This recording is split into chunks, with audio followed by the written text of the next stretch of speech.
All right, so we were playing the G major scale before, making our rounds in the world of music, going from the natural, all natural, no sharp, no flat world of C to the next world in G of 1 sharp.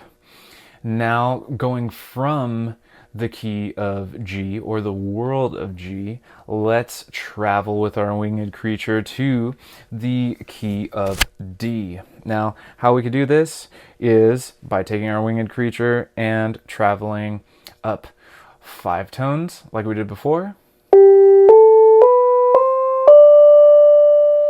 And then with our left hand going down 4 tones. And then negotiating our fingers in the right place, G and G. Now, you might be thinking as I was traveling down, how did I know that there was a sharp? The reason why I knew there was a sharp is because we're in the key of G, and that is the key of 1 sharp, the world of 1 sharp, if you will. And if we already know that, that's really helpful for us to put it in. If I would play going down without that sharp, it would no longer seem like it was the key of G. It would seem like it was something else, or like a mode or some type of alteration. But anyway, that's digressing too hard. Let's go over it one more time.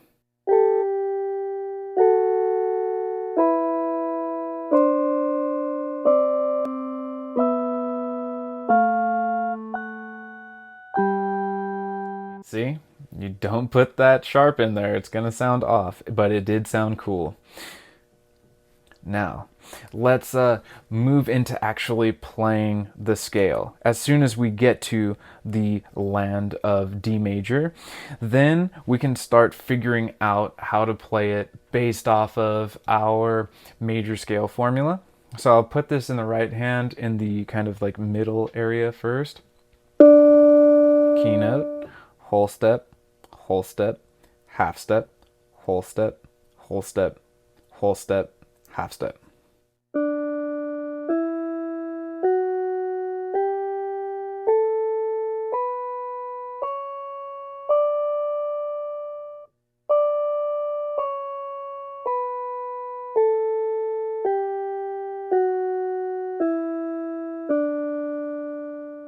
Very cool. That was the right hand. Now let's go into the left hand. I'll bring it down here.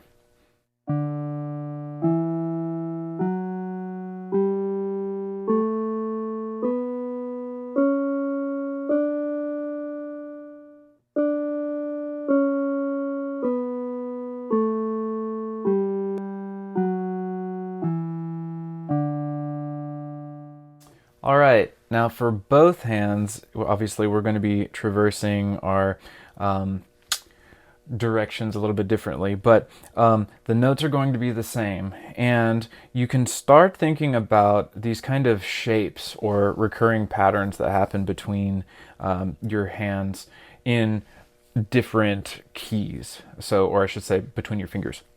So for the D major kind of start, we've got thumb, pointer, middle.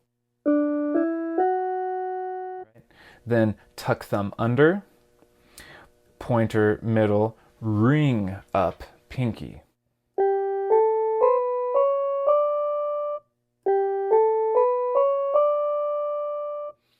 And if you start thinking about these groupings, you can almost like come up with these cool little hand grips.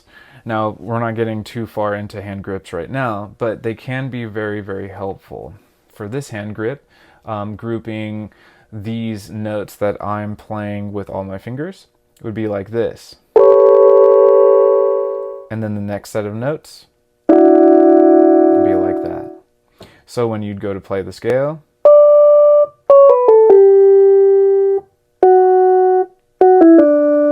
you're thinking about those shapes. Anyway, that's a little bit for the right hand. Now, with the left hand, we're going to be doing more of a crawl, or what I like to think about as a crawl. So we're going to start with our pinky on the root note, and let's move on up. So we've got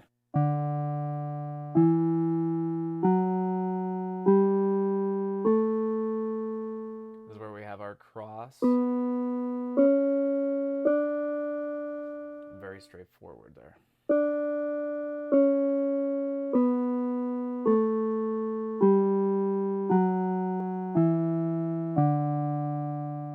All right, now when we get all of this down, let's challenge ourselves in being able to play with both hands, with that 3-finger differential in mind.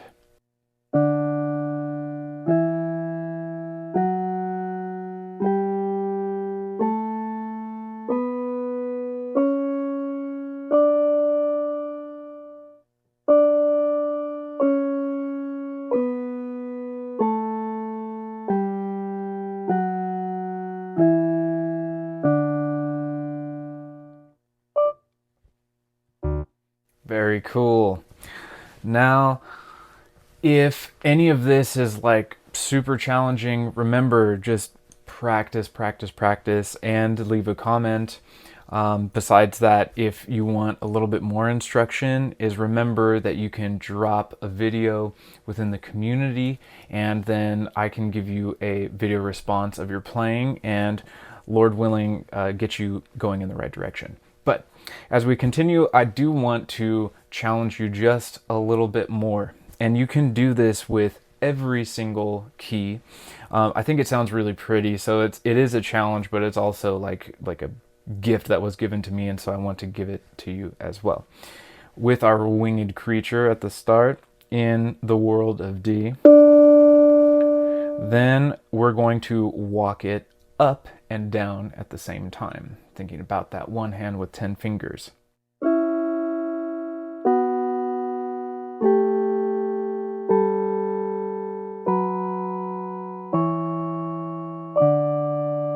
And then walk it in.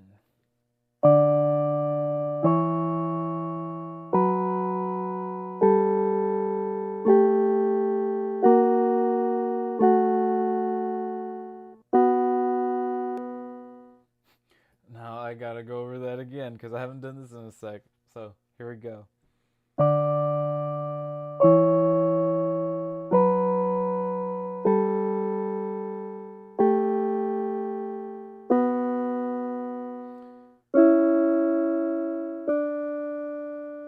Back to the beginning.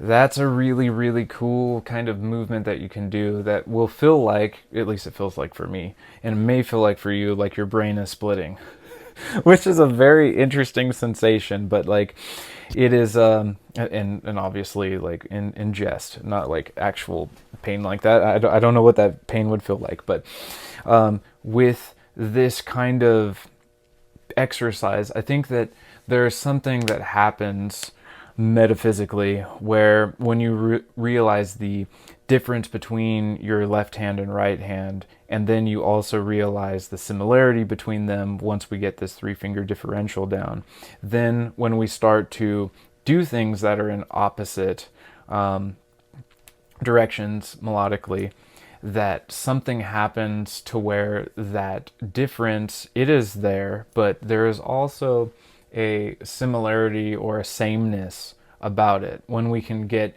unified about it. And am I there to where it's totally unified? No, I still feel the brain kind of shifting, the mind being like, whoa, this is something else.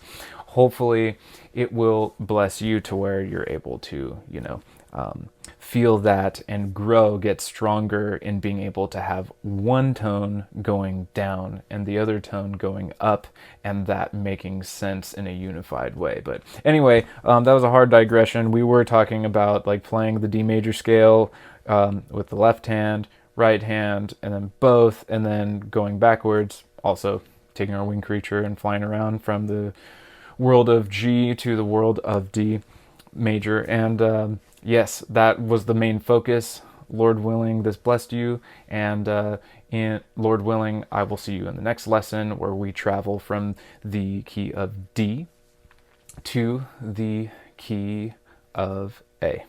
God bless you, and Lord willing, I'll see you there.